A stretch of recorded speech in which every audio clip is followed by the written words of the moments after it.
All right, good evening, everyone. I call the meeting to order. This meeting of the Hopkins Select Board is being held both in person and remotely using the video conference platform Zoom.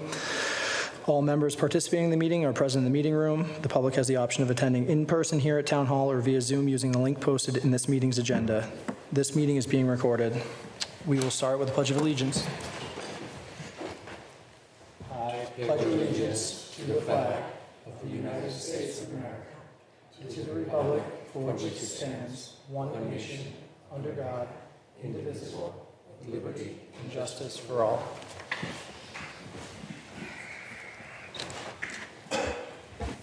Apologies, we were running a few minutes late. We were having some technical difficulties. I wanted to start with just a thank you to everyone for our first Saturday town meeting this weekend, for all the residents that showed up, and then, of course, everyone in Town Hall that contributed to putting it together and making it go. So we will start with public forum. Each person will have up to 2 minutes to speak at public forum. Please start by stating your name and address. Is there anyone present in the meeting room who would like to speak at public forum tonight? Welcome. Ashley.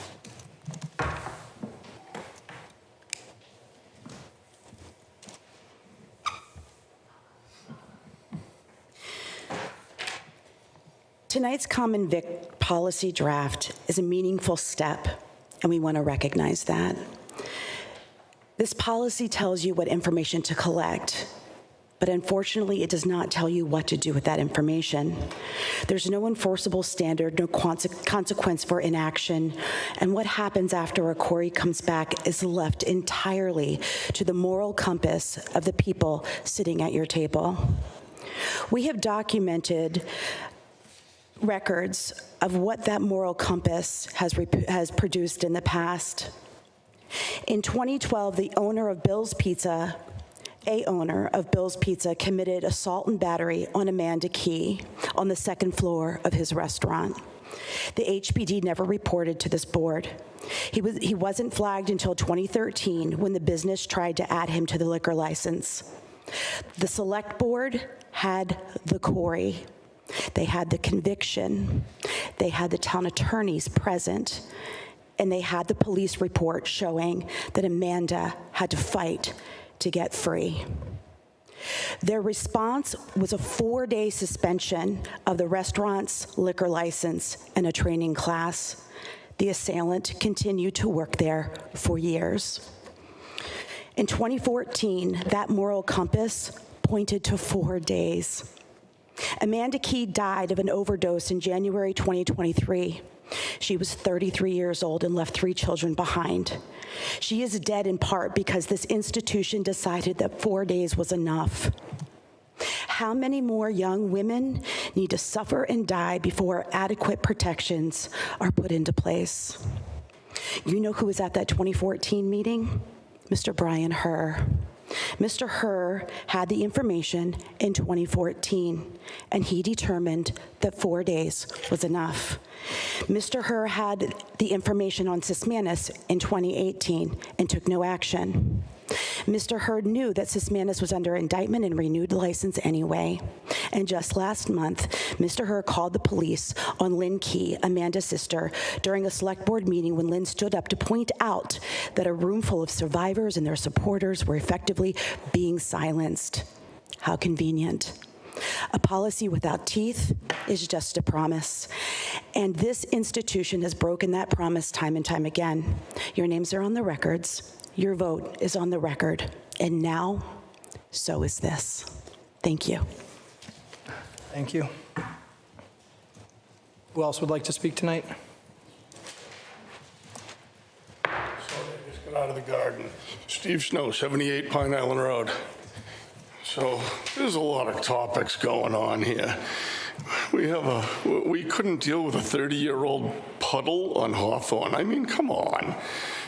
Somebody's got to figure some of this stuff out.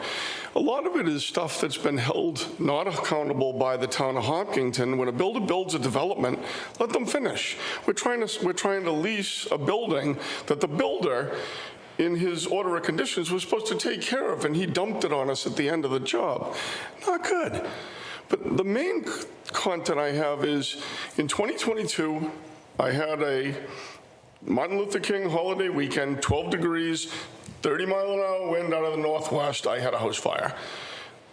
Everybody responded perfectly. Police, fire, did a great job.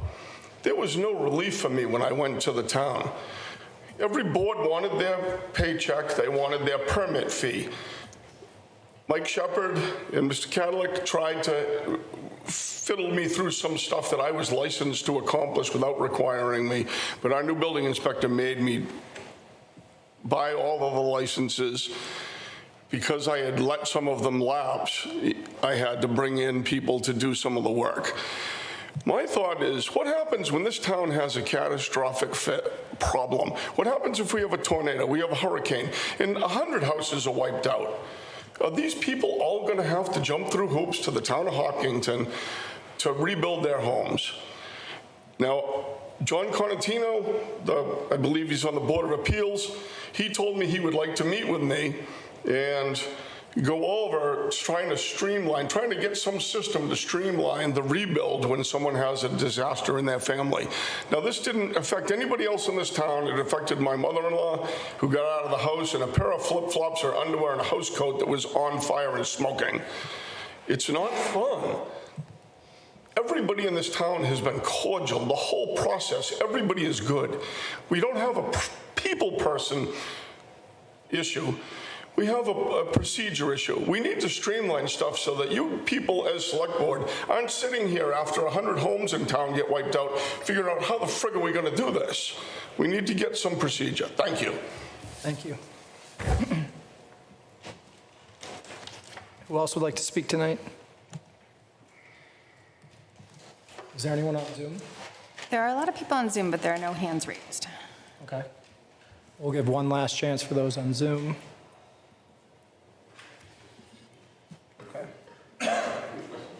All right, moving on, the Select Board will consider the following consent agenda. The Select Board will consider approving the minutes of the April 7th, 2026 meeting. The Board will consider accepting a donation of $25,000 from the Friends of Hopkinton Seniors, Inc. to the Hopkinton Senior Center for programming expenses, and a $50 donation in memory of Artie Pine from Todd and Michelle Langevin and family. The board will consider approving a marathon fund request of $1,400 from the class of 2026 parade committee for a police detail to direct traffic for the June 6th car parade, and $1,500 from the Hopkinton Police Association for stocking the Hopkinton Sportsmen's Association pond for the annual fishing derby to be held on May 9th, 2026. The Select Board will also consider approving Mass General Law, Chapter 138, Section 15F, farmers market license for Aaron Knapp Cellars, LLC of Westford, Mass., to sell wine at the Hopkinton Farmers Market on Sundays from June 7th, 2026 to October 11th, 2026. An MGL Chapter 138, Section 15F certification has been approved by the Mass Department of Agricultural Resources. The retail sale and sampling must be completed in accordance with MDAR regulations. Sample size cannot exceed 1 ounce. No more than 5 samples can be served to a single individual. Samples must be provided in a single-use disposable cups.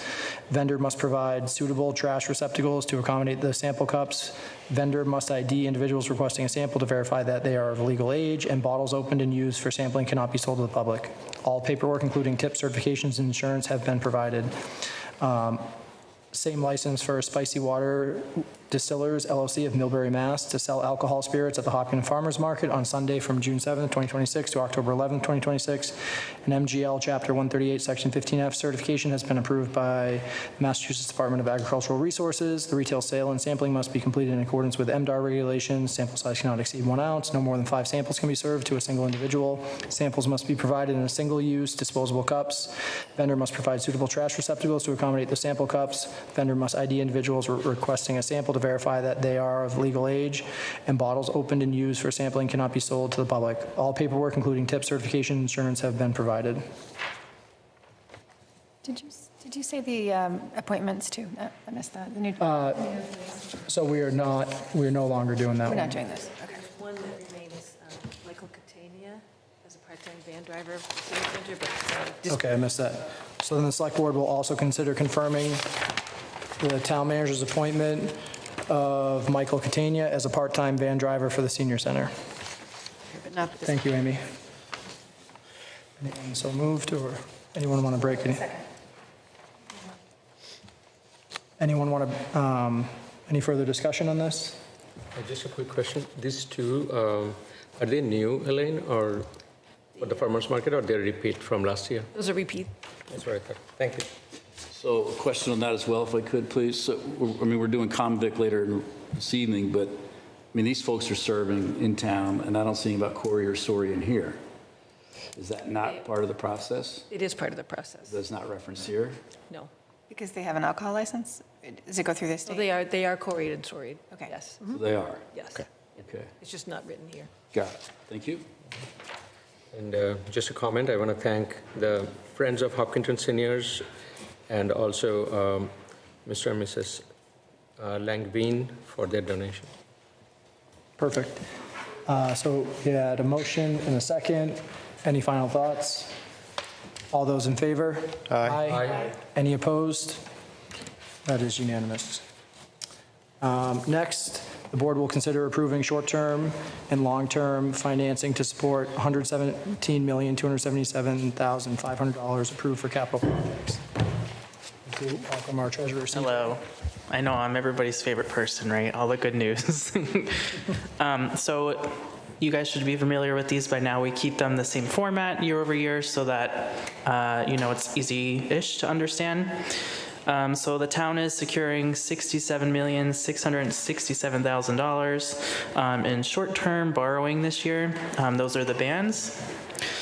We have carefully reviewed the project cash flows to ensure borrowing amounts are appropriately aligned with the expenditures. So our goal is to never overborrow for what we need or short pay ourselves and then, kind of have to catch up with that. We are transitioning $49,610,000 in completed projects from the bands to long-term fixed-rate financing. The specific projects are listed in the memo. The refinancing strategy stabilizes the debt schedule with predictable payments and interest, and it enhances long-term budget accuracy. The other thing is, the market's very unstable right now. So we're seeing rates are really good in some months and then not so good in other months. So I think depending on what the bids come back at, hopefully we get good results and we'll go from there. But the projects that are listed in that memo have been completed or are nearing completion and are fully spent or will be fully spent very shortly. So it's time to get those into a long-term borrowing. On April 8th, we conducted the credit review with S&P Global Ratings to go over our closing disclosure and prior fiscal year performance. The credit rating is expected by this Friday, May 8th. We anticipate maintaining our SP1 plus and AAA long-term. That's the highest level of creditworthiness. We do still want to keep in mind our debt profile is very critical at this time. So we're obviously adding a lot of debt in these past few years. So S&P is tracking that. They didn't seem to have too much of a concern for us this year, but it's something worth noting. So we'll see how that comes back on Friday. To ensure the rating stability, we recommend continuing contributing to reserves, principal paydowns, outstanding debt, funding OPEB, and our capital stabilizations. So the more that we're transferring to OPEB stabilizations, obviously that is helping us show a reserve, and so that's a great thing to show to S&P. And if we can pay off bonds early, that's always a good thing too. So we'll see what free cash is next year. Maybe if we have enough free cash, that's something we could apply it to. We should still, kind of be on the fiscally responsible side of things and say, okay, we've added a lot of debt. So really look at, is this debt that is proposed absolutely necessary? We do have the $12 million enterprise fund that was approved at this town meeting that will be getting borrowed at some point, so that is on the agenda. That one's a little different because it's an enterprise fund, but it is still the town's debt. I did want to say there was a typo in the bond memo. So in the second paragraph, it said 67.67 ban. That should have been 49.61 bond. So the two paragraphs are the same in the memo. I just forgot to change the number. So like I said, we don't have the exact figures yet. We don't know what the premium's going to come back at. We don't know what the interest rate's going to come back at. We're still waiting on our rating, but these are just, this is the starting point. Perfect. Thank you, CJ. It's You're welcome. an overview. I'll kind of look for the board for initial questions. What did you say they were slightly concerned about, the amount of debt total that's coming up? I mean, it's something that we need to keep an eye on. They didn't seem overly concerned about it this year, which is good. But just judging on the phone call doesn't necessarily mean that that's not in the back of their mind. So it is something we've discussed with our financial advisors. And obviously, as we're adding that, that would be, if they lowered our rating, it would most likely be because of the amount of debt that we're issuing. Okay, thank you. I don't think I have any other questions. Thank you. CJ, I love it. I don't know if this is a question for you or Kyla, but so back of the envelope here, it looks about 70% is 50 million here. So I was trying to figure out what our top level debt target would be. I had it around 70 to 75. My concern here is that we already know we have another 30 plus coming on the water, and that's before anything else. Are we already at a point of reasonable forecast where we're going to exceed our ability to safely borrow? I'm trying to understand if I should already be at a point of challenging all projects and all capital expenditures, or if there's still bandwidth left. Well, I will say the one hard thing with our financial policy is that it's based on our budget, right? And so our budget increases every year. So although it looks tight this year, in the future, obviously as we're borrowing, we have to increase tax rates, we have to increase revenues. So then you're increasing that rate, right? So the percentage would also be increased. Okay, so if I'm hearing you correctly, it's a little bit of like a self-driving cycle where there's only so many ways to put money in, and if we continue to borrow, the way you get more money in is by increasing taxes. And our debt limit is at $359 million. Okay. And if you include the 5-year capital plan into our current debt, we would only be about 70% of that debt limit. Yep, and that was what the number here suggested to me as well. Okay, so tracking consistently 30% buffer. Folks, I hope you're catching how good that is that Kyla was able to just come up here and answer that question off the cuff. I really appreciate that you were forecasting it this way and that you were thinking about how you manage our debt with this agency. Trust is very quickly lost in this space, and it is very hard to build back up over time. I really appreciate that you were consistently watching this and trying to keep it sensitized for all of us. Thank you. Thank you, CJ. That was very informative, and I appreciate the update. It still looks like good news. Just reaffirming, going from short-term to long-term, how much are we saving in service costs? There isn't a savings for any service costs. It's just that we're not reissuing it year over year. So once it goes to the long-term borrowing, it's done, it's completed, we make our payments. We don't have to worry about going out for bid again. We don't have to worry about making principal payments. So it really helps us budget because interest rate changes every year, and we're talking about a significant amount of money. So it's really hard to make a budget the more we have in short-term borrowings. So that it's really to clean up the books and so that we can take care of the budget too. Thank you. That explains it. But a quick follow-up. Do you feel this is the right time then, since we're not gaining anything, or should we wait and look for a better window? Me and the financial advisors all agree that it's the time to move these projects along. So we did a long-term borrowing last year too. There's a few reasons for it. Like I said, for budgeting purposes, the market's very unstable right now. We can't predict what next year is going to look like. I know it's not great right now, but next year could be even worse, right? So the more we hold on to this debt in a short-term borrowing, the kind of more risk we're putting ourselves in. So if the projects are completed, it's always best to kind of move them forward to a long-term borrowing. Thank you, that makes sense. You're welcome.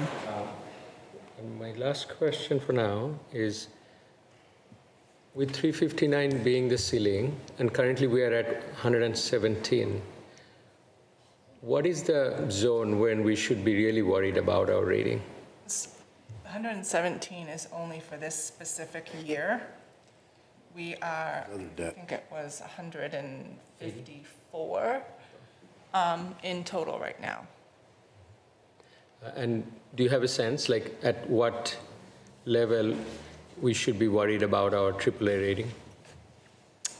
I don't think that Yeah. there's specifically a level or a percentage that they're looking at, but they do look at, how close you're getting to that limit. So they won't come out and tell us, hey, you need to stay at under 50% or under 70%.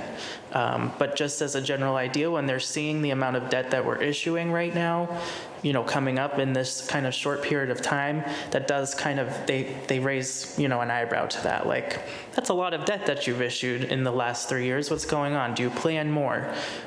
So I think that's ultimately what we need to keep our eye on. But we also spent a significant amount of time preparing them for our future outlook. We shared with them the 5-year capital plan, our budget forecast, so they know what's coming up and what we have projected for the future. So it was a great conversation with them. Oh, great, yeah, and it's about the stability, right? That it's not volatile and we are not reacting to something. Right. We're going on a plan, and it's a long-term plan, and we predict how much and when and why we are borrowing.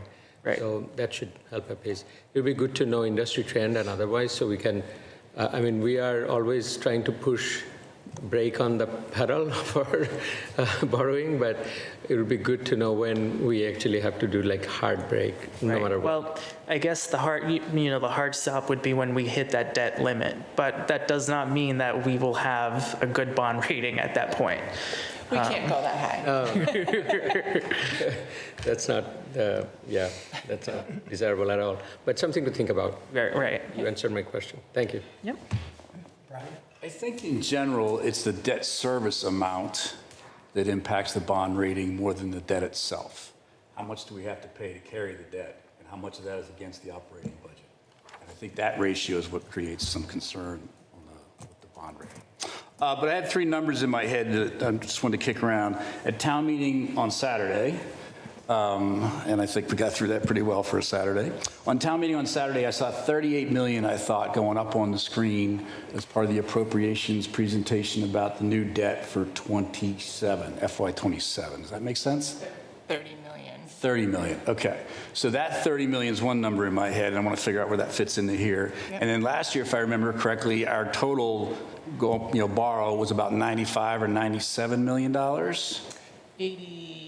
It was 81 in short term and like 10 million, so like 91 million. Okay, so right around 90 million bucks, let's just say for conversation's sake.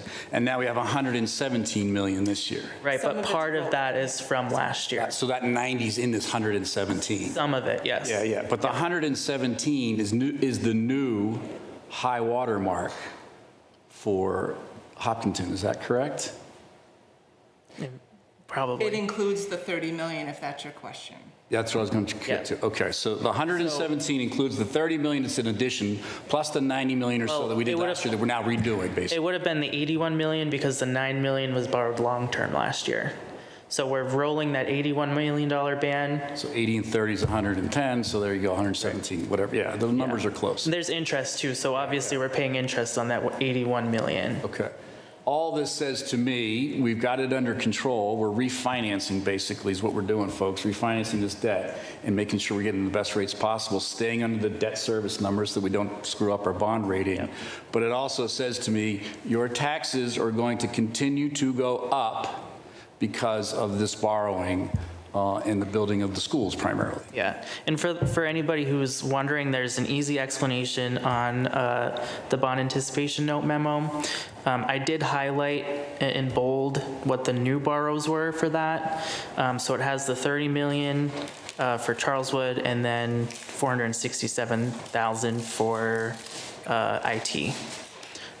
So we're moving kind of a part of that last year's ban to long-term borrowing because those projects have completed, and then we're adding some to the ban. So, but I know it's confusing. Like, how did we go from 81 last year? Now we're only borrowing 67 in that ban. Where did that number come from? And then what would we anticipate the total number to be for FY28? An additional 30.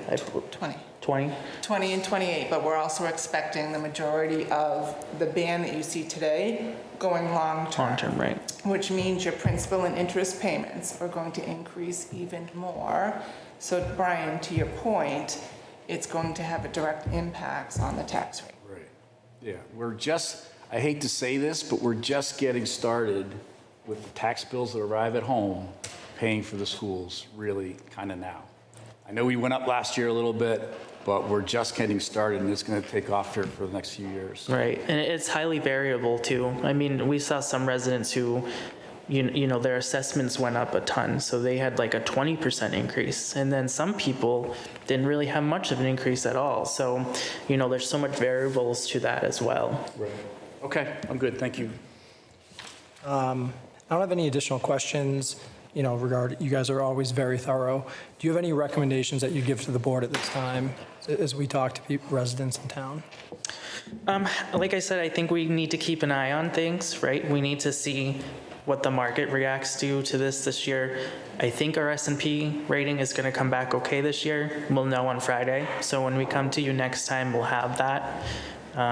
They won't really give us advice about what we should be doing or what we should not be doing, but we know going forward what we, you know, expect that would help. And so really trying to emphasize putting money into OPEB stabilization, capital stabilization, and limiting our spending as much as possible, just for, you know, a little bit, would definitely be helpful. All right, well, thank you both. We need a motion. What? We need- Oh, yeah, we do have a motion. So I move to approve the short-term bond anticipation note ban of $67,667,500 and the long-term bond of $49,610,000 to support approved capital projects. Second? Okay, we've got a motion and a second. Any further thoughts? All those in favor? Aye. Any opposed? There you go. Thank you guys for coming tonight. We'll see you in a few weeks. Send us good news on Friday, CJ. Yeah, you let us know on Friday? Yeah. Thanks. Next, the board will consider discussing the police chief search process, including consultant services. Jessica, you want to join us? All right, so to introduce this and welcome Jessica. Thanks for joining us tonight. So over the last few weeks in the background, Jessica has been putting together, I would call it like an RFI to, you know, to get some information on initial proposals. I'd like you to kind of walk through that process for the board. And, you know, after that, you know, I think we've had some conversations, you and I, and also with Elaine around an initial starting point for a framework for this process that I would like to share with the board. And then, you know, we will discuss that together on what's the best path forward. Sound good? Sure. So we knew we would be doing the police chief search due to the police chief's retirement, and so I had written a request for quotes because I wasn't sure, based on the previous quotes we've gotten in the past, where it would land, whether it'd be under or over 10,000. So we worked through our procurement and grants manager to ensure that we were compliant with those regulations, and sent out the request for quote. We received one back. Others declined to quote. And the proposal that was provided met all of the requirements we were looking for, fell under the $10,000 quote, and lays out the scope of the project in a way that would be in line with what we would be looking for a police chief search. They have done work for us before. They are the entity that did the deputy chief search. They did a wonderful job with that. It's public safety consultants. And they give a lot of leeway in terms of what is the town looking for. What do we want to see in the next chief? What do we want to see in the process in finding the next police chief? How much involvement do we want with different people? And it's pretty comprehensive from them posting and advertising and screening the first group for who meets the minimum qualifications, giving them an assignment to do, to then further screen and then set up interviews, and talk to the town about what types of setup how do we involve the public, how do we involve key stakeholders, and then ultimately end in an assessment center activity, which really gets at the skill set of a police chief.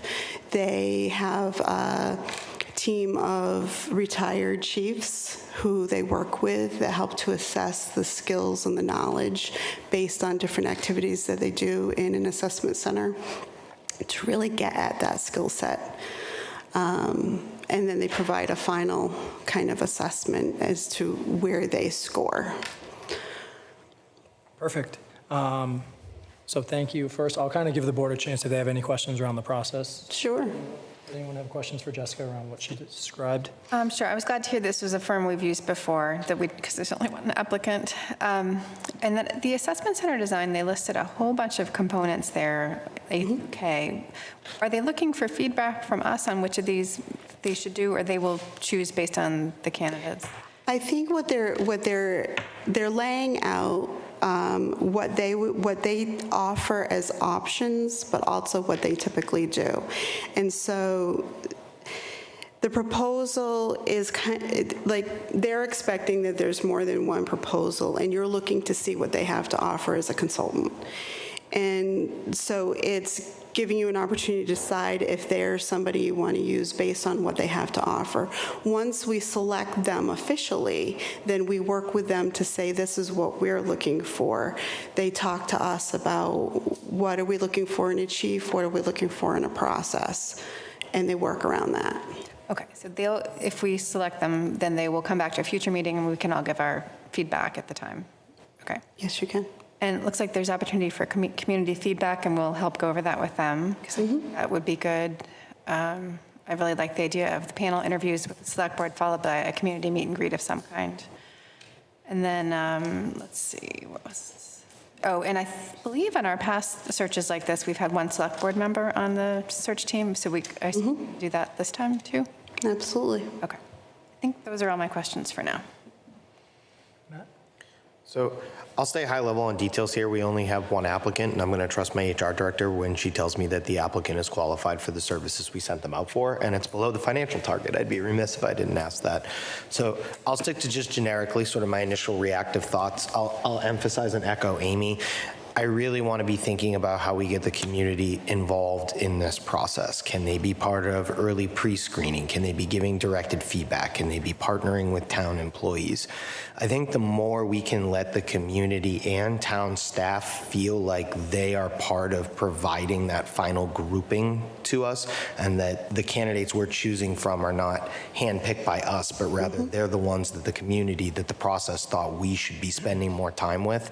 I think that's a big step in terms of how we build that community credibility. So I'm please don't hear that as a dictation of how it should go. Hear that as me being very focused and very aware that the number one with a bullet thing for me, pun not intended, sorry, is that the chief is qualified. And the second one is that the town feels like it is a person that they had a vested opportunity to select. Whether we ultimately choose one of the candidates that they ultimately put forward, their preference or not, I want to find myself in a position where I have 2 or 3 qualified candidates and the community is across from me and says, doesn't matter which one. We all have our favorites. Some like it hot, some like it cold, some like it just right. All 3 of them I trust. Whatever process puts us in that position and makes the community feel that way, that's what I want to be a part of. Yeah, thank you. I think this is a good start.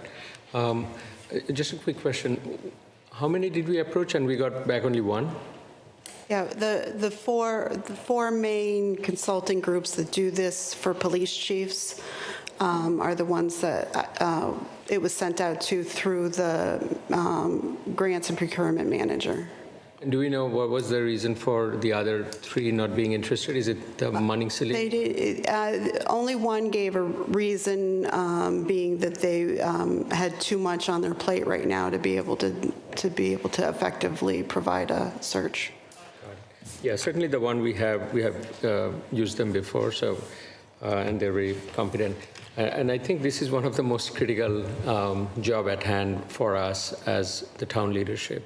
And not only it's a public safety matter, but it's about having the trust of the community and also building the culture of our town with community police engagement and also the police moral, the department's moral. So a lot of stakes, I think, on this, and we take it very seriously. I have a couple of follow-up questions. One is, in the process, how are we planning to engage the stakeholders, both from the leadership and from the community and police department in this? Why don't we come back to that? Because like I said, I want to kind of propose like a framework, and we will decide together. So if you want to Yeah, sure. hold off on that. Okay.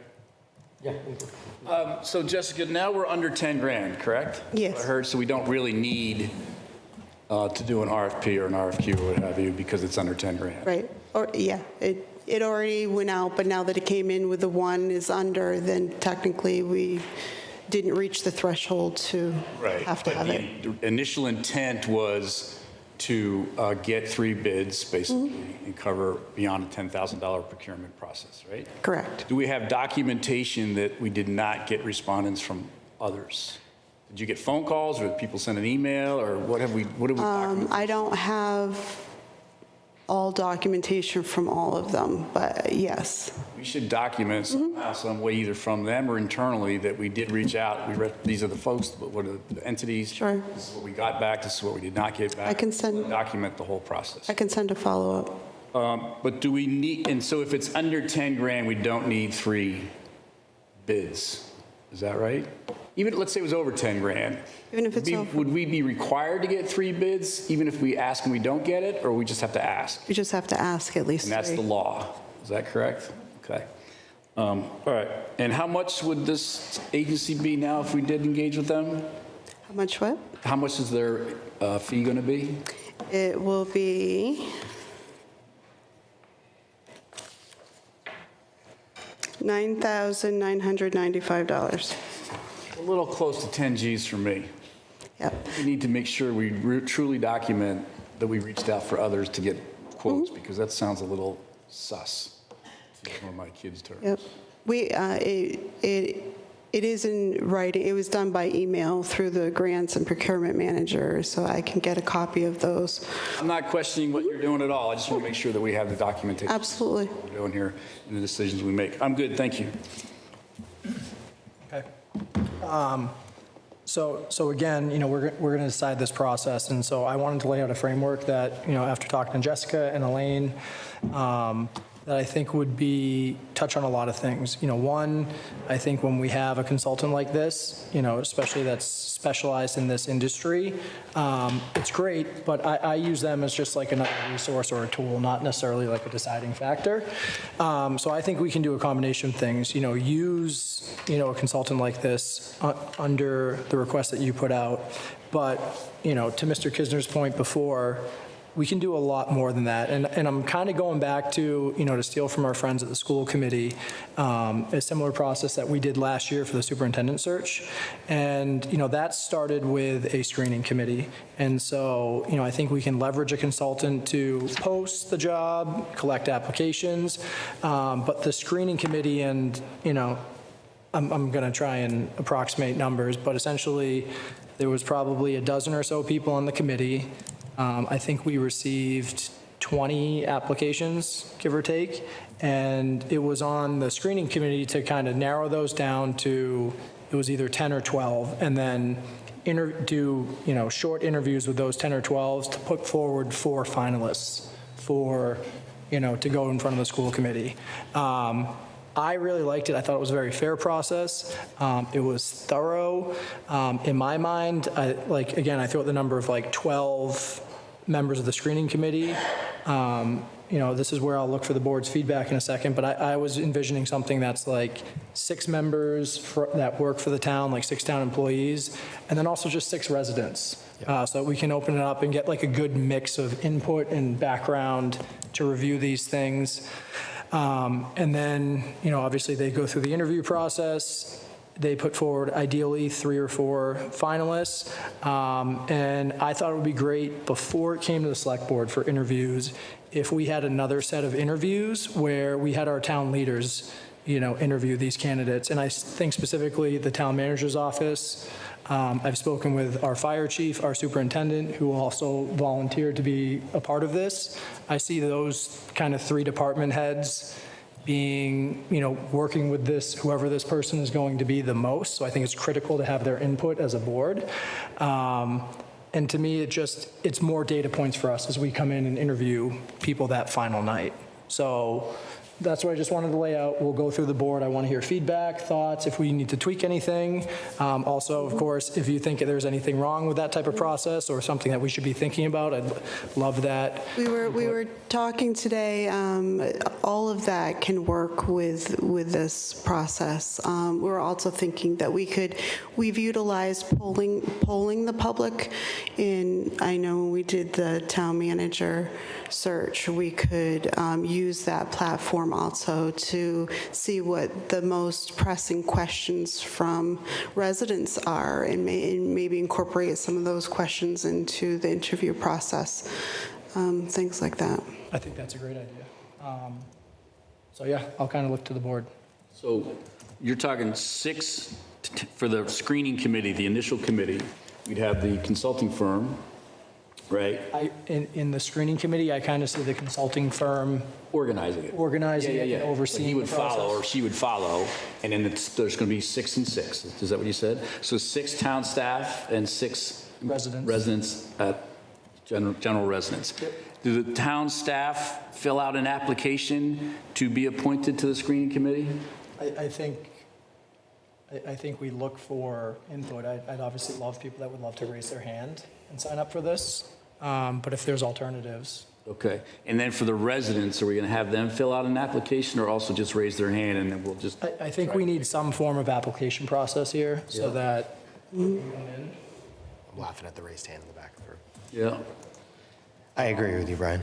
So 6 inside or 6 in town hall or in town government, 6 residents and applications of some sort maybe for the residents and raising your hand for town staff for the original. So then Elaine, the fire chief and the superintendent, if they're that second round, they wouldn't be on this first round. Correct. But Lance could be on the first round and Jessica could be on the first round. And Yeah, I think I'm Jessica should be typically one of the on both rounds.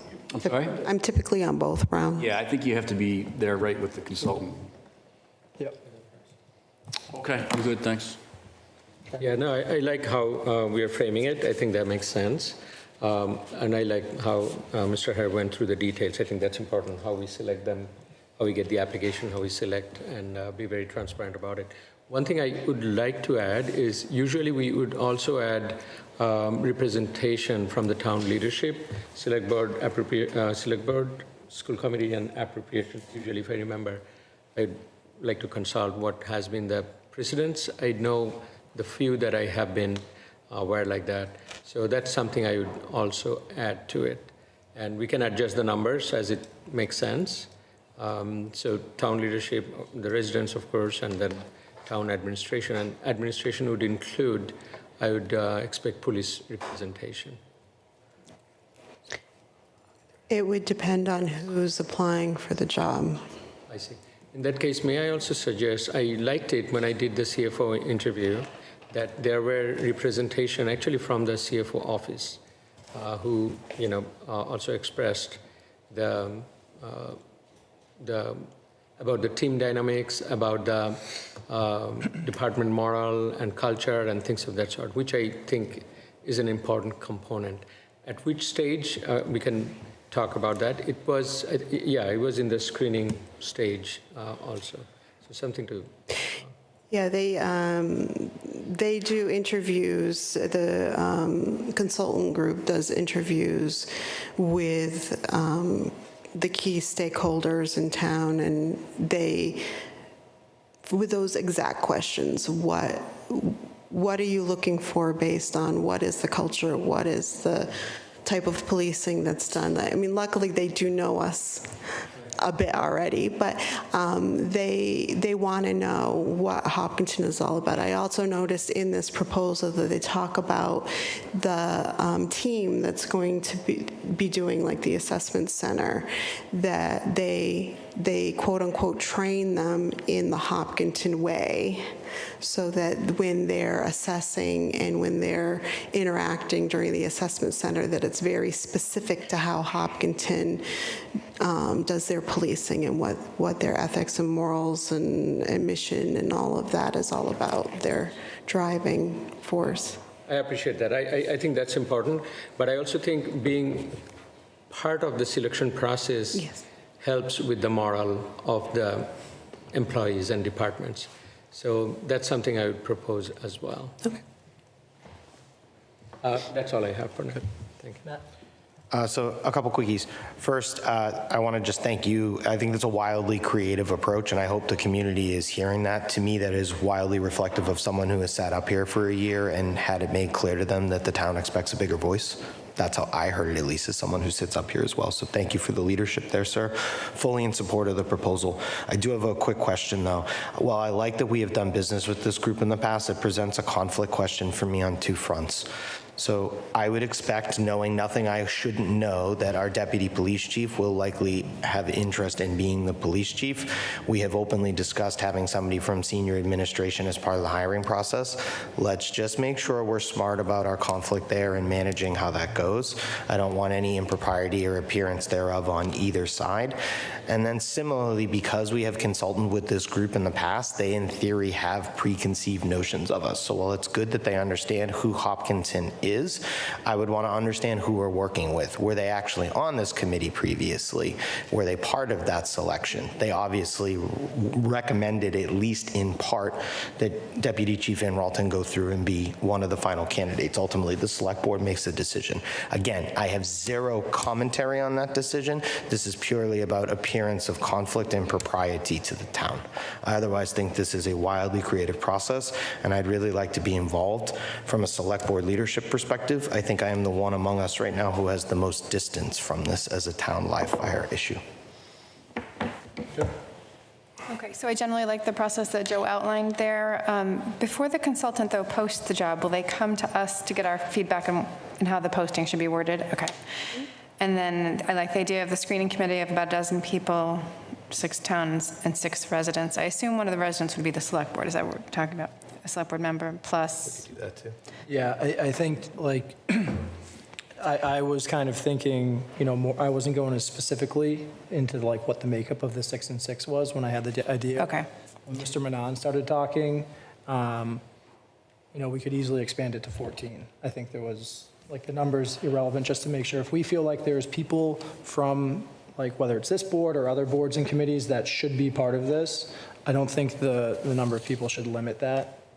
Yeah, so I think it is, like Mr. Hurst suggested, having an application process would be good so that we get a wide range of, people that don't have kids, people who have kids, people who are new to town, people who've been here a long time, just so we get a representative sample. I assume that's what they did with the superintendent, that they got some school parents, but some people that were not school parents. Is that right? It was a variety. Yeah, it was a complete mix. You had people that was from committees, you had people that was just, hey, I raised my hand, Okay. my kids are just going through the school, or my kids just finished going through the school system. You got a mixed bag. Okay. I think we're going to be hurting for volunteers on this one. Yep. And then my memory was that we did not have police or staff on when we were hiring police, the chief or deputy chief, and that was kind of a conflict.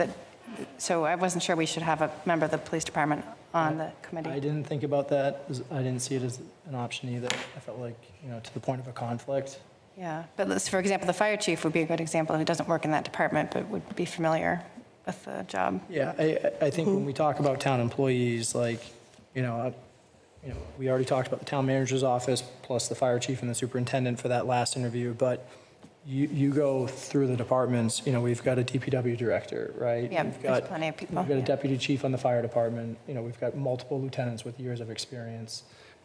So I think there's plenty of places we can go and look for, like, quality and willing participants. Yep, but otherwise, the process sounds good. Screening committee, finalists, and then community feedback, yeah. Okay. Hey, Joe, if I could maybe throw one other idea into the mix here. I think it might make sense that we have our Labor Council, not necessarily as one of the original screeners or even the finalist screeners, but our Labor Council approving each step of this process. I think that he in particular, Nick, can help us here a little bit and anticipate anything that might come down the road, a year, 2, 5 years down the road, through a process that we hold now. So I don't think it would slow anything down, and he wouldn't have any votes anywhere, but he could say, yes, okay, proceed to the next step. Yes, it's all good, proceed to the next step. Because we have a multi-step process here, and I think the more steps we have, the more opportunity there is for somebody to question something along the way. And I would just want to make sure our council's good with our process as we go ahead. That's an excellent Just an idea to throw out there, but I think it would help. Jessica, Wayne, thoughts on that? I don't see any issue with it. Yeah, I mean, we could lay out the process for him, and he may even have some recommendations for part before we start the process. I like the idea. I think that's an excellent idea. The more we can have, process, oversight, due diligence, all these, because again, this is very important for the town, for our leadership. Through the chair, one other question I had is just for this process, how are we going to measure success for our hired consultants? Because I want to make sure we just don't get a, pass-through streamline of candidates. Do you have any thoughts on that? Well, to the level that they are reaching out for our specification as to what we're looking for and following those, that's where I see them being successful. They're saying what they have to offer, but they're framing it in based on what we want them to do. So if we are saying these are the things we're expecting of you to be looking for, then I would want to see a measurement of that as we go through. We can tell them how we feel about broken windows. Yep. I think, like, going back to the superintendent search, the consultant that they used, came in, when the screening committee organized, came in, hey, here's 2 or 3 dozen questions that are typical in a superintendent search process, right? And the screening committee used those. It leveraged existing things as opposed to, like, creating them from scratch on the fly. It's much more of a quick process when we leverage them in that ways. So I think, we can talk about some of our expectations around things like that. And then, at the end of the day, I think part of this process is not relying on the consultants, for the outcome as much as guaranteeing the process that we've outlined.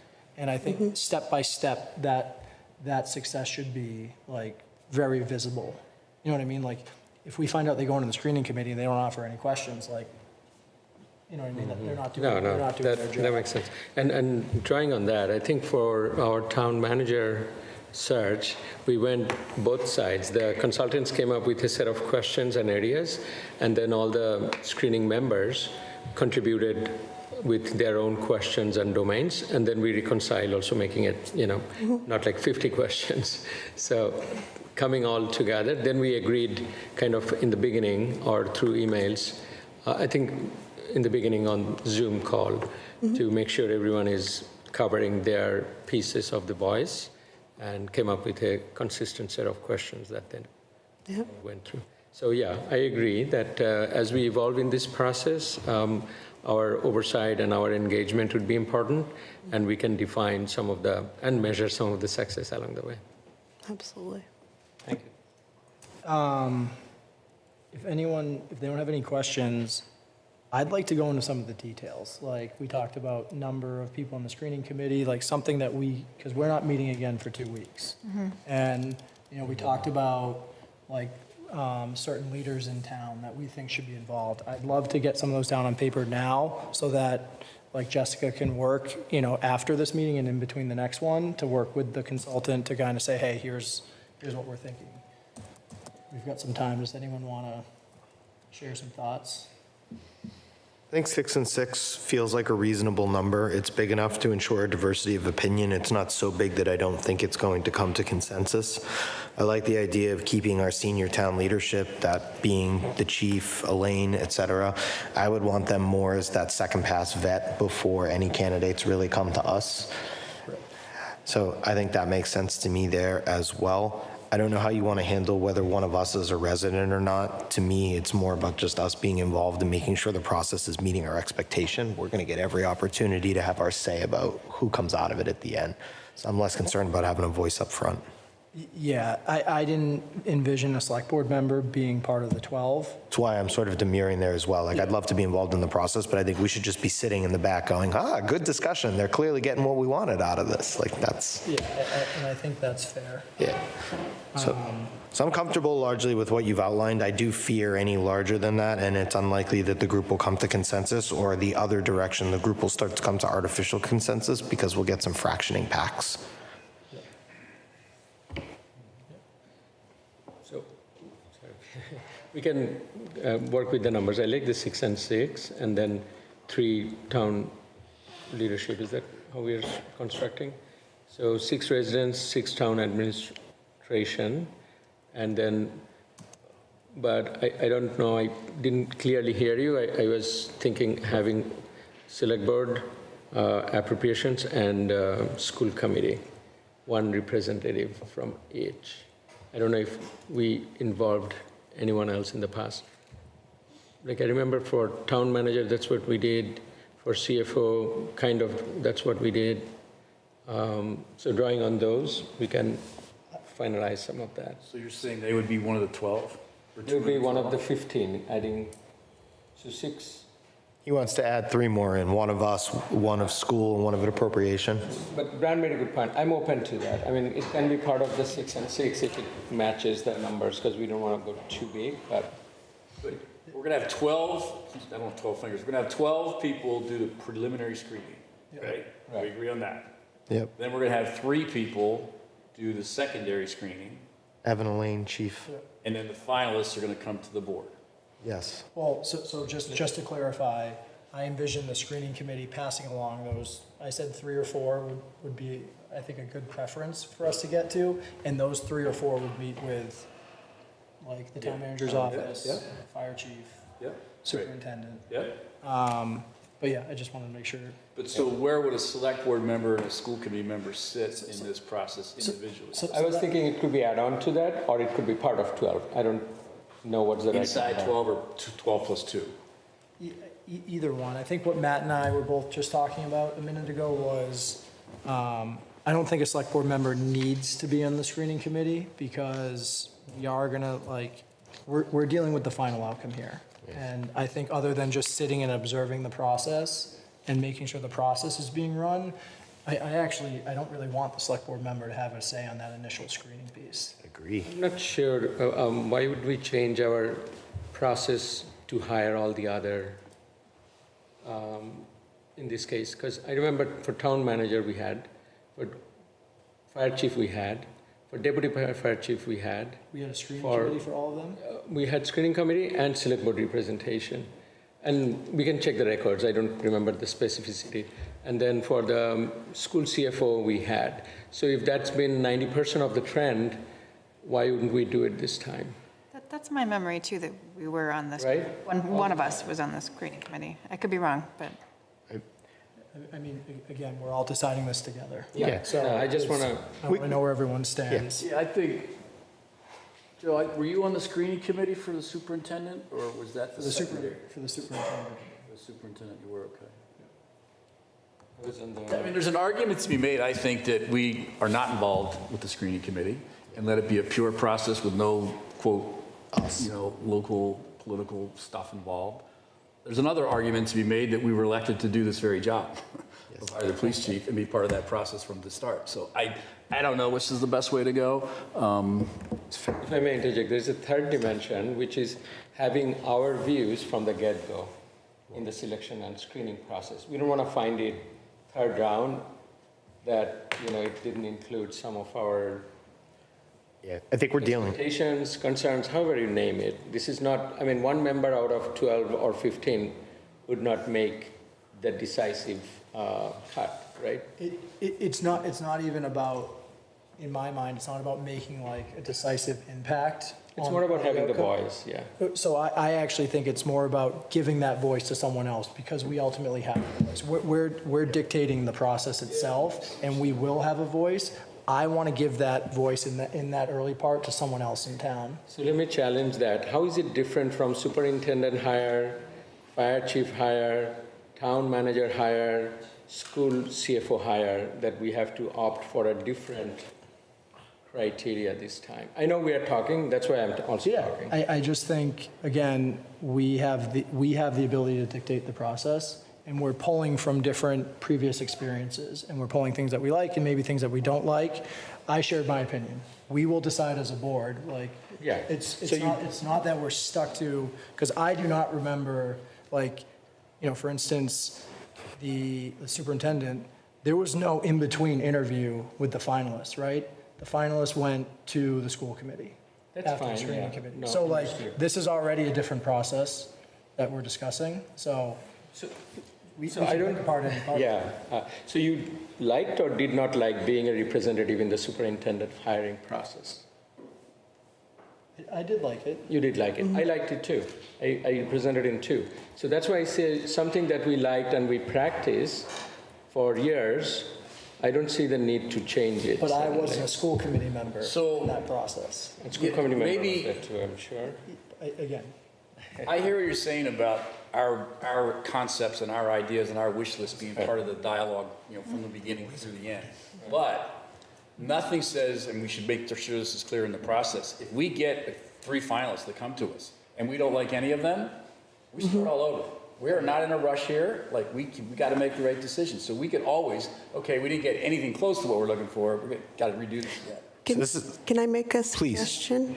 The other thing you can do is you can have somebody on the board be like the liaison for the process, and then they would work, I would keep that person informed with everything that we're doing along the way, so that there would be that connection and that assurance that the board's kind of vision of how the direction this was going to take was actually happening. Yeah, I heard this basically as, you tell me what all of the requirements and aspirations are here. You buy all the ingredients for the meal. I'll tell you what things you should be considering and what I would recommend based on my expertise you look into.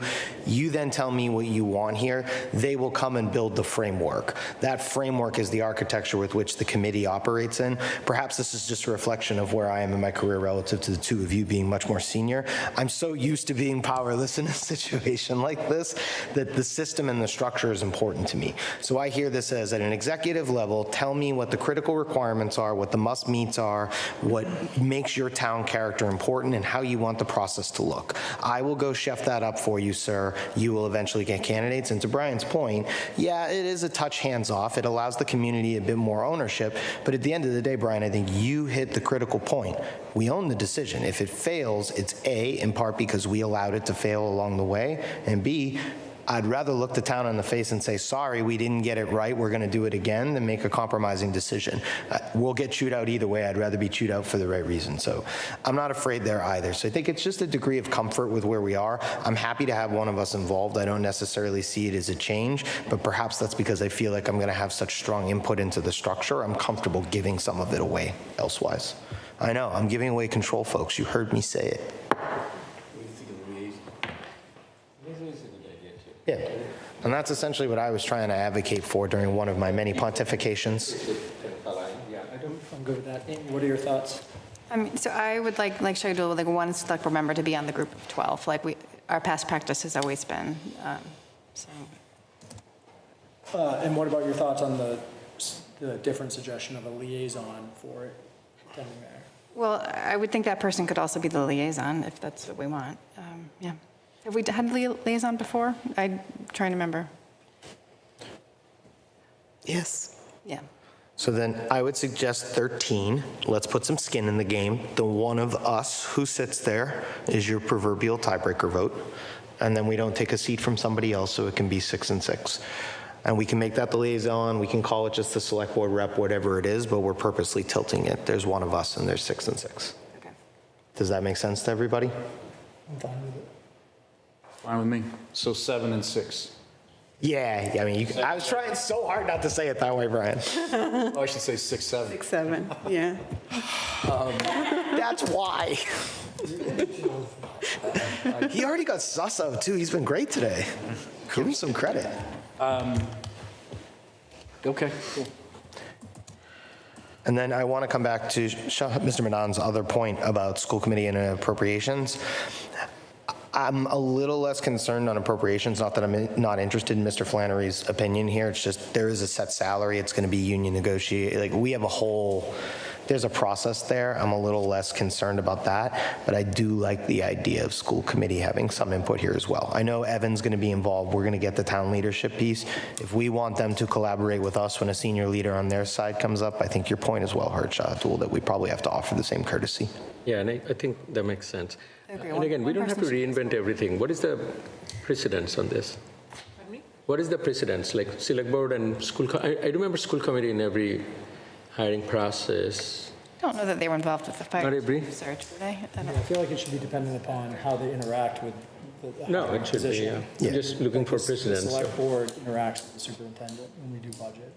Yeah, and on this one, I can see school having, I don't want to say more of an opinion, a stronger voice. Like there are school resource officers that, like, it's such a more present part of the school. We have to work with the Yeah, police exactly. more often, yeah. Okay. So it sounds like we're still 6 and 6. We'd like to see school committee there. We'd like to see select board there. So it sounds like we've talked ourselves to 14. I cut poor Bill Flannery. If he feels strongly about it, I hope he lets us know, and I would be happy to put him back. May I throw in another wrench? No. I like the 6 from residents, and I want to keep it solid. So these 2 being a liaison can be just add on 6 and 6 plus 2. Yeah, so 14. Here it's 6, 7. I'm being serious. He tossed on school committee, so we got ourselves up to 14. So 6 residents, 6 town staff, 1 us, 1 school committee. And then historical precedent seems to have been appropriations, and I am trying to kick poor Bill Flannery off so he doesn't have to do this. I don't think that's to have Yeah. appropriations. But if Bill is interested, he should apply. Yes, he should. You do enough, sir. Thank you. I mean, I'm okay with the school committee member being one of the residents too, but I'm also okay with 14. My only demurral here is I think you all made a good point about it appearing to insider baseball. If we want to have a school committee member and a select board member on, fair, I think you've made a solid point. I don't want to be accused of taking a seat away from the community. Right. Yeah. 100%. Do we need to make a motion to select this firm? Or we do? Okay. I'm comfortable based on what we said, but I will ask that you at least, not that you at least go back, that sounded terrible. Let me retry that. I hope we can follow up on the conflict of interest items I highlighted. Not that I think that they won't get managed, but to me that is the only deal breaker we've discussed here tonight. Everything else is us just kind of making the stew. Okay, so can I make a motion to engage the PSC Consultants LLC for our police chief search and assessment? Second. Okay, we've got a motion and a second. So just to be clear, like, can everything that we just discussed with like the screening committee, can you take point on like accepting applications for that Yes, for the, I can. just wanted to make sure. All right, so I think that's a start then. Yep. So Jessica will post this screening committee where both town employees and residents can apply. I'm not sure where we'll post that, but we'll make some type of, figure out somewhere to do it, right, on the town website or make an announcement. One other point of clarification. So when you come back with residents' applications, are we going to decide like we do for committee appointments? I think we should hear, yeah. I think it's important enough that this group is the one that should be appointing at least the citizens. I would want to have a conversation with Elaine, but I'm going to respect that any town staff that comes forward is, we're going to feel they're qualified. They already work for us. Okay. Question. We have a motion on the table about the consultant, correct? Yes. So can I ask a question about that? And I'm not judging, I'm just. That's why I opened. That's why we're. Absolutely. When you got that price of $9,995, was that, they responded to the RFP or the RFQ with that price, or did they give you that price after they found out nobody else had responded? Oh, they didn't know nobody else had, because they all, I mean, there was a deadline that they had to be, and they came in before the deadline, so they had no idea whether or not we had other. Okay. We have a motion and second. We got a motion and a second. I just wanted to make sure, any final thoughts? Kudos to you. The fact that we just had this discussion and we came to a place of alignment as this board, you must have done some really good work up front. Thank you. You always come alignment. All right. We got a motion and a second. All those in favor? Aye. Any opposed? No. Coach, you need Jessica for tonight? Thank you. Vote Thank you. on setting up those numbers of the groups or no? Well, I think that was kind of why I clarified what we discussed, what we captured. It was the 6 and 6 plus 2, and that's, And then the consultant and Jessica will kind of organize around that. I got you. Are you going to decide tonight who of you is going to be the select board member, or will you decide? we can do that right now, so that person can, I would very much like to do it. I'm obviously interested in hearing from others, but I have a vested interest here. And I'm not interested in doing it. I don't like to do screening committees. Yeah, I would support Mr. Kisner's candidacy. I have no issue with it. Boss? It's fine. Good? Do we need a motion for that? Well, eventually you're going to appoint everybody. Okay. Yes. Make a motion. We can make this one. All right, so then I would move to select Matt Kisner as liaison to the police chief screening committee Second? and search. We got a motion and a second. Any final thoughts? Look forward to working with you all. All those in favor? Aye. Any opposed? Cool. Jessica, thank you for Thank spending the time you. tonight. Appreciate it. This is the best hiring process I'm going to be part of for a while. That was awesome. All right. Next, the board will consider reviewing and discussing a draft common vic license policy. All right. All right. Elaine and Lance, it's been quite a few meetings. I think we kind of shifted gears. We were going after this for a while. I think we discussed the framework. And then we kind of shifted gears towards budget, town meeting the last few months. So while I try and find the page that it was on, 72. 72. Thank you, Amy. 72. Yeah. What page is it on? 72 of the agenda packet. Do one of you want to walk us through like what the updates that we've captured in this, and then what realistically next steps should be? Because I think there's a couple things, obviously, how we kind of put this into place. So that's part of the process going forward, especially ahead of the fall and the annual license renewals. But then there's also the piece which I'm not sure if we can solve it tonight, but what do we do with information that comes from these quarries and these SARIs? Like that's a critical piece of this. We've heard from the town on that. So I think we could start discussing that tonight. I'm open to feedback, but my guess would be that we need to bring that into another meeting, just a guess. Yeah, I like where you are. I think the policy speaks very well, but yeah, questions about what enforcement looks like. Yeah, makes sense. Just to clarify, so we're going to discuss tonight but not vote on it? Is that? Well, I think in my mind, like when I look through the policy updates, I'm comfortable with the updates to vote on the policy itself. I think what's not fully baked out yet is what we do with information that we find through the quarries, the SARIs. I think that's more of a dynamic situation, and I think. But I have questions about that tonight. Could we ask questions about that tonight? Because that's one of my big questions. No, we can talk about it, like anything's on the table for tonight. That to me though is more, I feel like we need more than just one night's discussion on it. And Can I suggest on that topic that we get town council to weigh in on that information for us? Because there's state law specific to what can and cannot be done with that information. So we should get that understanding from our town council. Yep. Take that into our decision-making process. We don't make it up on the fly.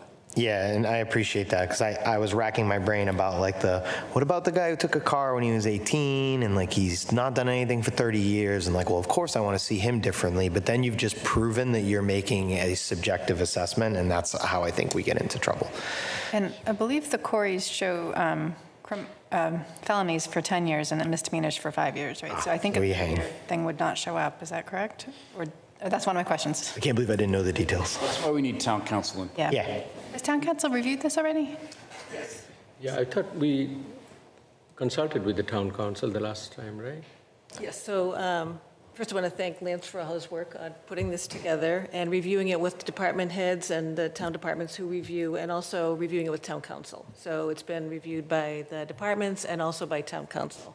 So what you have before you is a document that's been reviewed and okayed with all of those groups. Okay. Elaine, to follow up, did town council address the specific question, Mr. Harris? So there is a section on page 3 where it talks about criminal history. Which section, sorry? Section 3, so it's A section or 7, page 3. item section 4, Page 3. on page 3. Number 4, criminal. Oh, right. Packet. Okay, 74. It talks about criminal history and what happens. Yeah, but that's what I'm saying. I want to understand what applicable law means. Right? Or some examples, yeah. We need to understand that. Yep. And I think it should be overtly clear, to your point, Brian, so it doesn't look like we're picking and choosing, which is what I was trying to get at. Like, it should be obvious what happens, and it should be dispassionate. Yeah, I think the process should be more obvious. Yeah. Yep. And I don't like taking away our ability to be subjective on the fly, but I feel like this is one where it might be to our benefit, or at least, as you noted, examples. And town council may not want to put applicable law, the laws, Yeah. as policy. But I would like to understand what they are and discuss them so that we're all on the same page. I'll put a point on it for. I suspect he can't put that in there for various Because reasons. laws change, right, yeah. It's also hard to anticipate every possible Right. thing that might come up. But I think we need to make sure we're clear on that, because that's what we've always done, so it is what it is.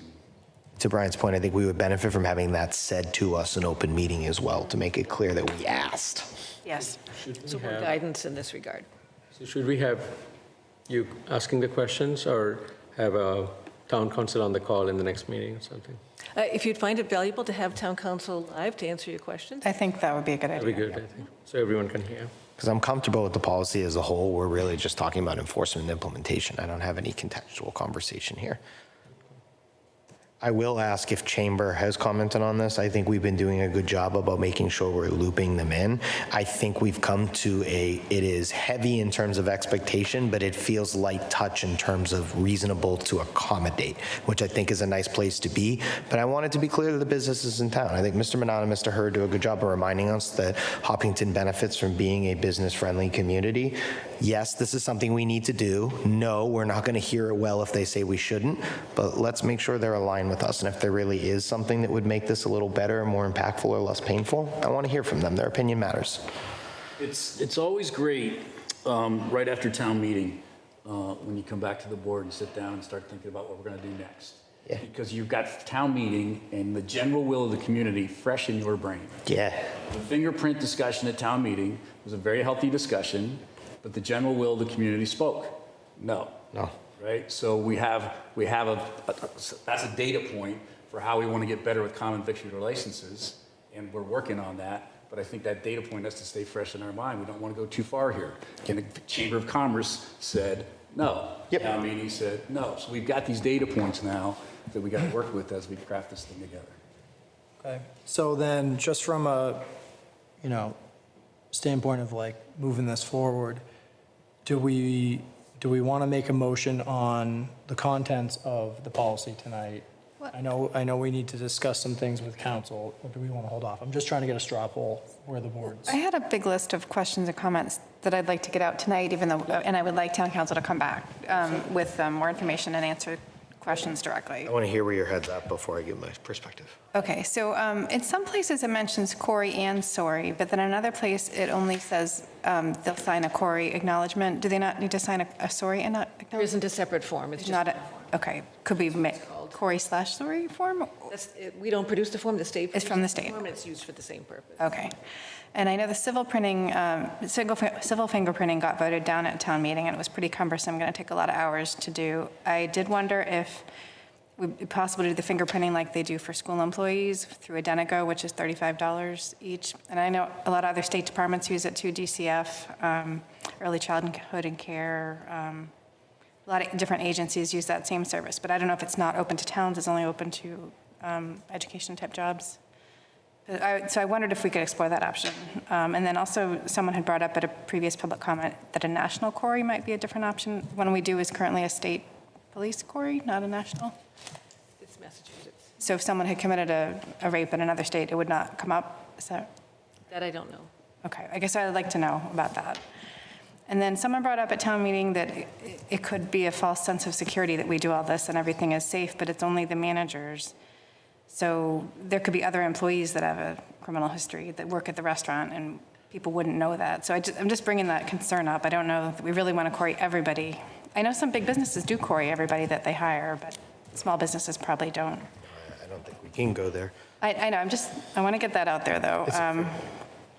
Okay, and what exactly does the query find? It would find if someone was charged or convicted, but I don't think it, and I would like town council to answer, it would show arrests where no charges were filed? And I don't think they would show if someone had been accused of something, right, there no charges were filed. Not arrested, but just accused, but no charges were filed. Let's see.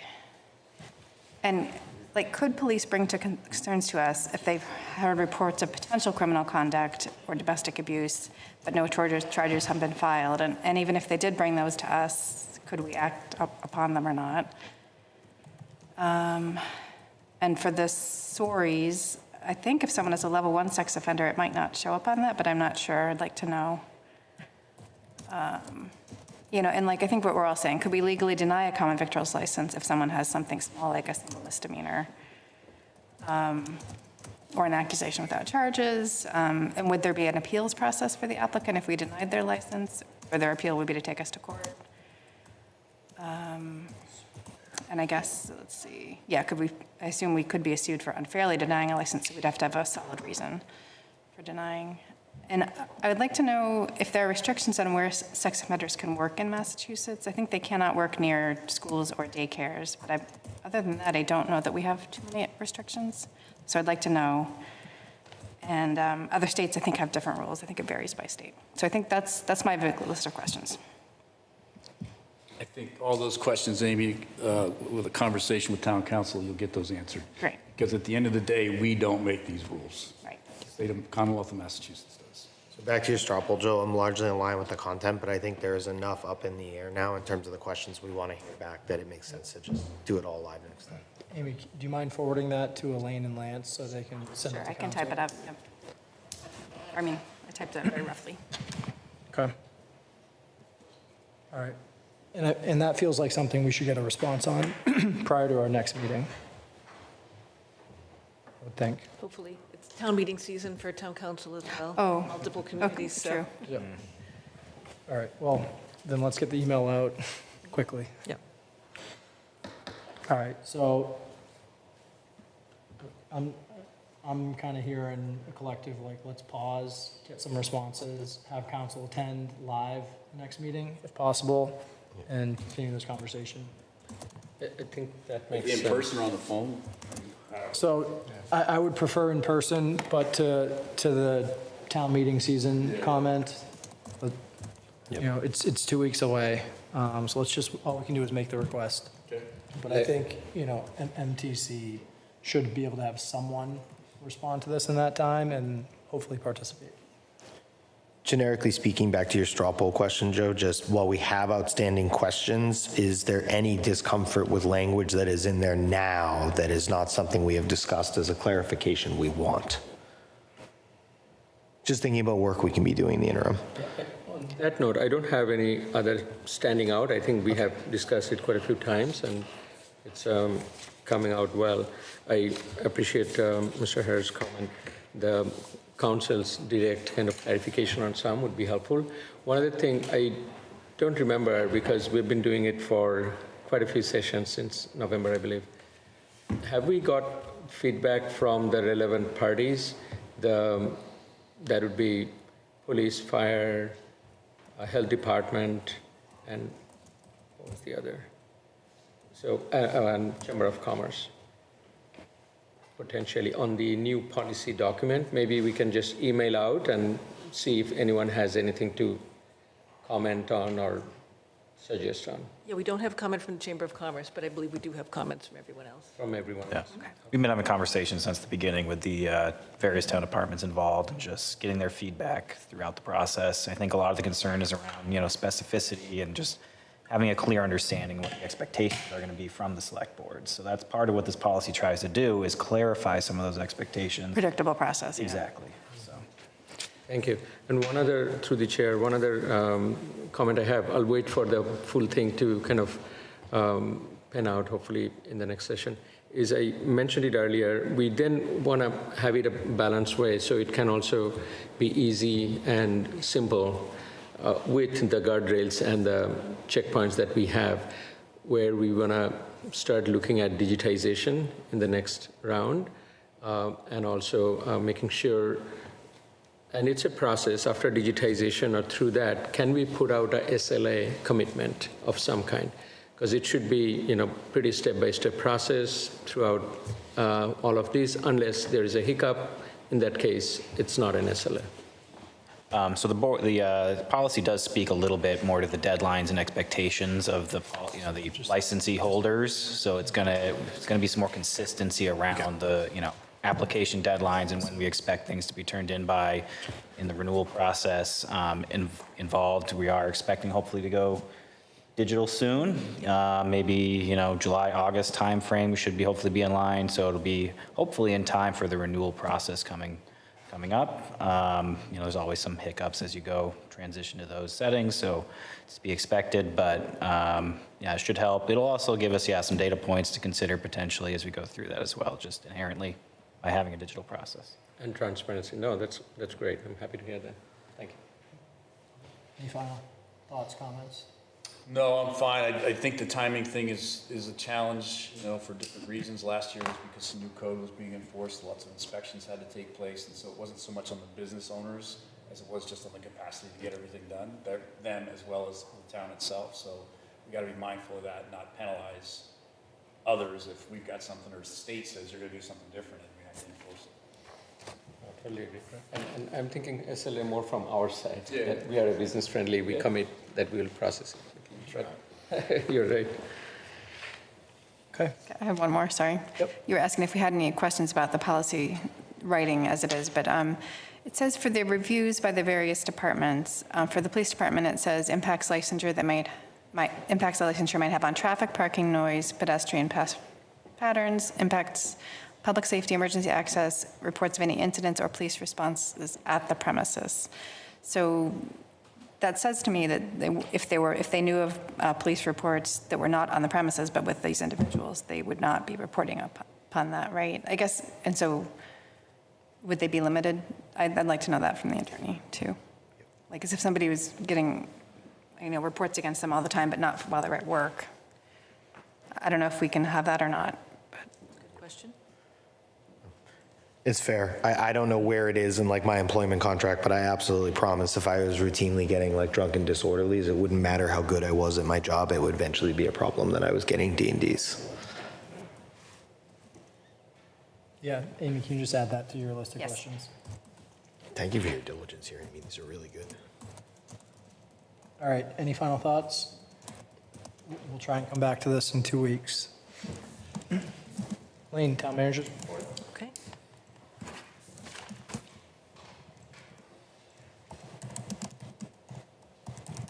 All right, so first on the town manager report was just a following up regarding town meeting and what happens with the process. So the town clerk's office prepares a return of the warrant, which is the official record of the votes taken. It can sometimes take a month or two to get that done. Zoning bylaw and general bylaw amendments are submitted to the Mass Attorney General's office for approval, and town staff works with the town clerk's office on that. It can take several months for approval of bylaws. But once they're approved, zoning amendments are effective on the date of the vote, and general bylaws at the end of the approval process. Operating budget and capital projects approved are entered into the town's financial systems, and then FY27 funds become available on July 1st. If streets are accepted as public ways, town council drafts an order of taking for the select board to adopt. So that will be coming to you in a couple of months for each street that was accepted. And that gets recorded at the Registry of Deeds, and then there's an order of taking that occurs after that. And there's a abutter notification process through that process as well. So that goes to the abutters. When unpaid bills are approved, the town pays those right away. So those funds are available right away. And then town departments might begin the procurement process for projects or items that were approved so that they're ready to go when the funds are available. So we'll be seeing a lot of work on RFPs and other things like that coming up. And then any easements that were voted, they'll be finalized, approved, they'll come to this board, and they'll be recorded at the Registry of Deeds. So that's what's going to happen, logistically and operationally with a lot of the things that are voted at town meeting. And eventually what we do is we put together a document on the website that indicates the progress on each of those. So it'll maybe take a year or two for everything that was voted to be completed or to get underway. I think those tracker documents are very useful. I appreciate them. And we try to keep those up to date whenever possible. Any other questions on the process? Anyone? No, but I do have other thoughts on this space. Sounds good. Okay, and then regarding town department position. Sorry, Elaine, hold on. So in the space of town meeting, Joe, I thought you charted a really interesting path in terms of community engagement earlier when we were talking about police chief. And I want to suggest something actually eerily similar in the context of town meeting. I would love to have potentially Connor and our town moderator, Zach, come back and kind of give us their thoughts and reflections on how things went. But longer term, you and I shared a little bit of private frustration on Saturday about, did we have enough people? Were we going to get quorum? It was dicey there for a minute, and we ultimately lost quorum. If Saturday town meeting is going to be what people want it to be, meaning childcare, events, food, no conflict with things going on in the community, we're really going to have to plan for it. It's going to take 364 days. We're probably going to need a group that's watching it, and it's probably going to involve an allocation of some funds that comes to us and asks to be allocated. I think the community would be in favor of all that, but it's just not possible or appropriate for us at this level to be driving that. So I do want to suggest, in the same way you kind of led with the police committee, I want to suggest potentially thinking about a town meeting committee, not to run town meeting, but for the purpose of preparing the community for town meeting and sort of being our advisory entity to let us know what they needed to set it up for success. Yeah, I think it's a great idea. So I'm not usually one who has good ideas. It's more like criticisms and bombs for me. So I'm not totally sure what the next step would be here in terms of how we should approach this. Yeah, so I think it really should be, a future board agenda item. Okay. Have a more detailed discussion. Okay. Because I think It was a future board agenda item all year last year, to be So honest. she was saying she thinks it was a future agenda board item all last year. We have the action to come back and circle up on town meeting. I think we can capably have that.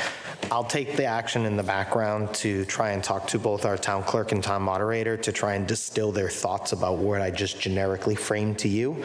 And once I feel like I have something more, maybe I'll come back and we can go from there. But it sounds like there's at least broad alignment from the four of you that it would be a good idea if we asked some people to help make the event successful. That would be good. I like the idea. I think Okay. it's a Definitely going to request from the town clerk the list of voters who participated and compare it with the last few years to see about the demographic split and the numbers. And I'm super interested, and that's why I want a group who's actually going after this. Yeah. One is planning, and one is, I'm thinking, Elaine, we always try to get some feedback on the latest town meeting. If we can have some mechanism when we have it on the agenda, that would be a good input. Yeah. So I actually talked with both our town clerk and Elaine briefly this afternoon about just that idea. And I think to not just have it as an agenda item where, we discuss it as a board and then, people can obviously come up and speak during public forum on something like that. I think we need something that's more interactive. Yes. More like a public hearing where, we can actually have conversations around it. And I think it's in our benefit to do that sooner rather than later. I think everyone knows, like, once school gets out, a lot of the town residents are gone for the summer. And by the time they come back, town meeting will be, months ago and, feel like a year ago for most. You're right. So if we could do something like that prior to the end of school, when we still have a lot of residents and town meeting is fresh in their minds, I think that's in our best interest. Yeah, I think And I we think need to do it like now. Yeah, as soon as possible, I think, while it's fresh. Yeah. So I think that's something that we can, Can we maybe suggest a public hearing then at our next meeting? And then we can have the broader strategic discussion about ownership and iteration as it comes up. Maybe just a Google form survey that people could fill in their thoughts, because a lot of people are having conversations online about what they did or didn't like about it. So collecting the thoughts without having to make people come to a meeting, 'cause it's hard to get them to come to meetings. Oh, for sure. I'm just echoing Joe's sentiment that if and when this comes here, it needs to be interactive so that like they can come up, say something, and we can engage with them a little bit as opposed to the like come up, do public forum, I'm not supposed to say anything. Yep. We could do both. I mean, we can always put out a I survey. think that's yeah, I worth think the it. survey's great, but I my problem with Saturday was the attendance. Yep. We voted for this. No, again, and it's the first time we did it, so it's not to say like, hey, Saturday town meeting cannot work. It's just saying like, we need feedback right away to figure out if we're going to stick down this path. We need to figure out how to make it better and more accessible. And because literally all I care about is higher attendance at town meeting. Yep. And I think, doing both the survey, give some people that won't come in person the opportunity, but I would like to hear from people in person as well. Yep. I think it's critical to have a discussion as opposed to just listen, take input, and Yeah, I have the stats from like the last 10 years or so, and like this was a very similar turnout to last year, which was evening. So it's not that both years there were not too many controversial things, which I think could be a bigger factor than the day. I don't know, like. Listen, all I know is I didn't see Mary Arna. I want to know she's okay. Let's put it on the agenda, put out the survey, and gather all the feedback.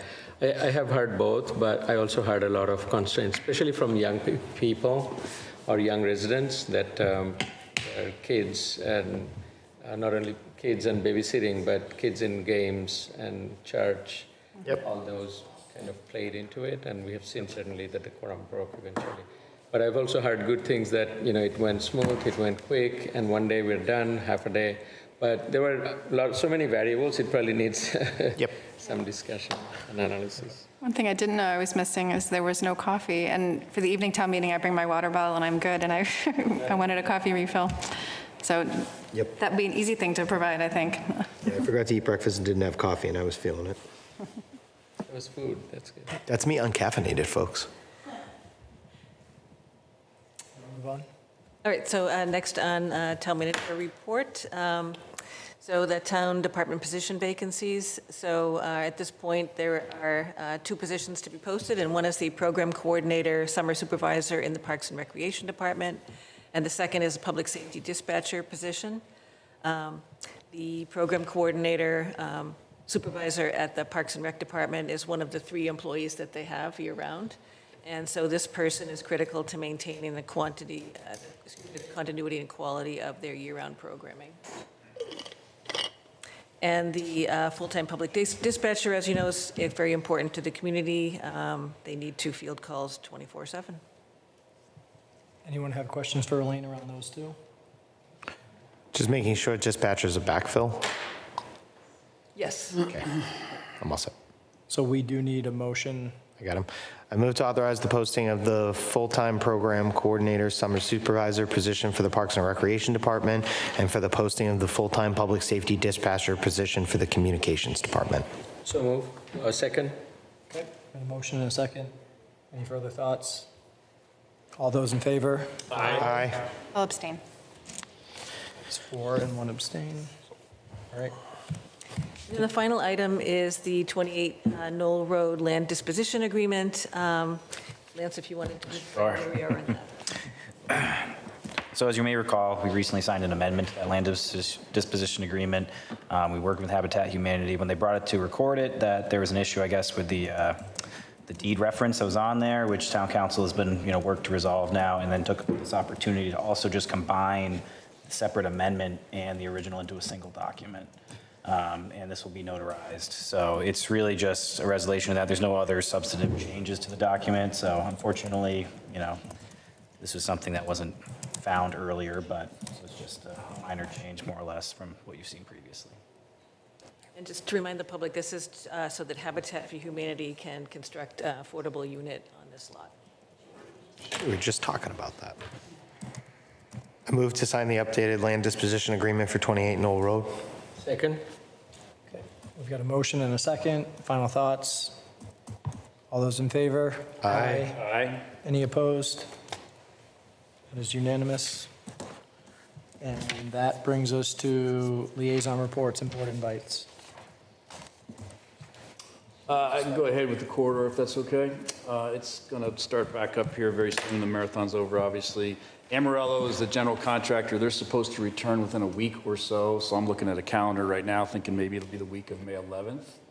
They're going to be tearing up the driveway right next to the Hoffman House because that driveway is too steep to come into the street. So that'll all get redone. There's a lot of other small pieces of the puzzle that they have to do in advance of the paving from basically the fire station to Ash Street. That paving is scheduled for the week of July 5th right now. That could change a little bit depending on weather and things along those lines, but they're coming. As soon as school closes, they're going to start raising structures in downtown. The metal things sticking up out of the road, and you paint them orange. And we're going to try and get donuts put around the side of those as rubber donuts so that you don't hit the hard structure. You hit a donut and kind of ramp up over it. But that's not confirmed. And that's a thing for various reasons. It's how they do this work. So, but we're looking at that.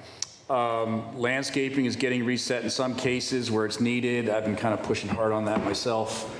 I do think they resolved most of it, but I did see one tree walking down to the town hall this evening that's kind of leaning that I'd like to get them fixed.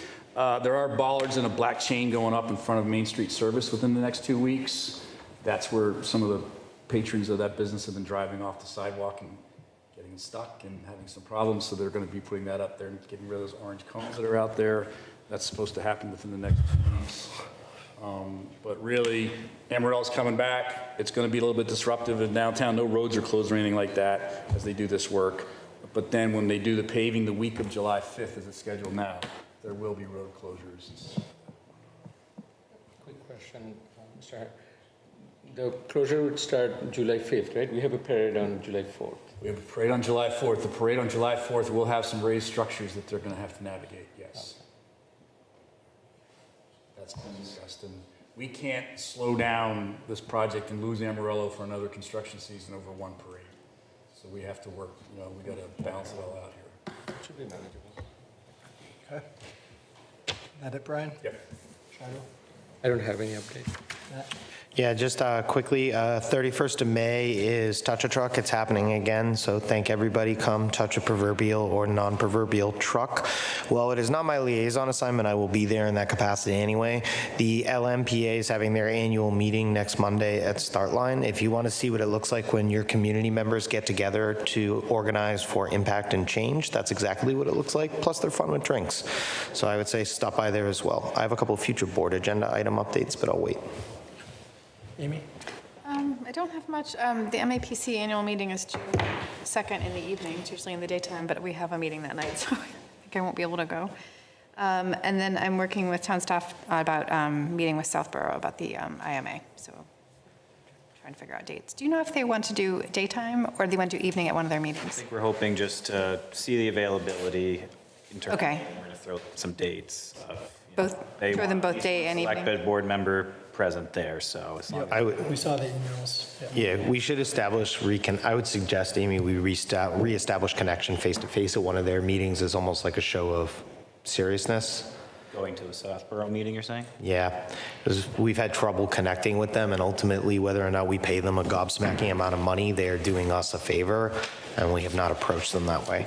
So I would suggest it might look good if we came and we sent a selectman and Kyla and made it very clear that we were ready to have a different conversation. Yeah, I did actually go to their meetings when we started this process with the DPW director. We went to some of their select board meetings. So, just, If we're ready, I can go this time too. I don't know what night they meet in case it's the same. Let's at least reach out. Let's see what they want. Through the chair, one quick update. On May 12th evening, we're reviewing and meeting to brainstorm on the economic development plan that is being prepared. So more on the plan, on the strategy and all those. So looking forward to that discussion, and can bring the content after the meeting. Perfect. And then just really future board agenda items. Matt, I know you said you had some. Yeah, so just quickly, I wanted to follow up on A, about the LNG plant. So I had the opportunity to meet with Elaine, the fire chief, and Rep. Arena DeRosa I believe it was last week here. So we followed up around Eversource. So the general feedback is that Eversource is willing to meet and to talk to us. It's more a question of what can be done. So James is looking at waivers and trying to better understand essentially who is stopping what work. And we're asking each of the 3 companies up there. And for folks' clarity, there really are 3 different companies up there. Even though they all kind of do the same thing, it is 3 different companies. So we're trying to see, is there any maintenance that's common to them that they'd be interested in? So we're just starting to look for common wins, common opportunity. The one other thing that I really wanted to highlight to the community, because it's come up a few times, the smell in the air. So when we get the smell in the air, I think we all kind of panic because the smell in the air smells like the additive that goes into gas. So generally speaking, smell in air smells like gas, probably a problem. What I learned in this meeting is that Kinder Morgan, one of the other companies up there, actually does radio borescoping of their lines. For those of you who aren't in our industry, it's when you take a camera and you shove it down into a pipe and it's actuated and is able to move over long distances. The entry for that radio borescope happens at the top of Hopkinton because it's where all the pipes intersect. And you may ask yourself, why do all the pipes intersect at the top of Hopkinton? Because the largest LNG plant in the facility in the area is at the top of Hopkinton. So there's a lot of factors going on here, only some of which I'm beginning to learn about, but I hope you're hearing the key takeaways as we're having conversations. We are driving to try and partner with the businesses up there to increase the amount of safety work they're able to do and to try to cut through some of that red tape. Your fire chief is making it abundantly clear how much he has partnered and he is working with them and how engaged he is from a training perspective. And then lastly, on that discharge issue, I do want to note that Gary has actually been working with them in terms of filtration, time of discharge as well. So we're working to minimize the impact. So I know it doesn't feel like we often get progress up there. It is a complicated knot, which I think many of you are aware of. We continue to have really strong State House rep support from this, and we are going to continue to drive until you see some action here. I will be back on this one. Thank you, Mr. Kizner. I just wanted to add, I think this is a very important topic, so let's continue the conversation. We had several meetings set up, and the good news is there's been positive collaboration and response from all the parties, as Mr. Kizner mentioned. And from the state level also, our state rep and Senate President has shown support and as needed collaboration. And, I think expedited conversation. So thank you. Good things, more to come, of course. Thank you, sir. You? Future agenda items? For future, I think we added that I was going to add the town meeting related conversation. That's it. Yep. Nothing further. All set. All right, I think we are good. Amy? I don't have a future one, but I just forgot that, or our board invites. The fire department invited us to a live fire training on June 28th, if any of us are available. Yeah. I am negotiating with management to see if I can attend. I would really like to. I will be there. You're going to be there? Yeah, it sounds very interesting. Yeah. I can think of worse ways to spend a summer morning. Can I bring my nephew? I didn't want to ask. I'm so glad you said that. I'm not going to ask, but I was thinking it. Probably, guessing probably not. I'll just bring kids when it comes to fire, except you. When you grow up around it, you've seen a couple live fire trainings. So executive session is canceled tonight for council not making it, so I'll look for a motion to adjourn. I move to adjourn this meeting of the Hopkinton Select Board. Second. Motion and a second. All those in favor? Aye. Any opposed? Thank you all. Nice job, man.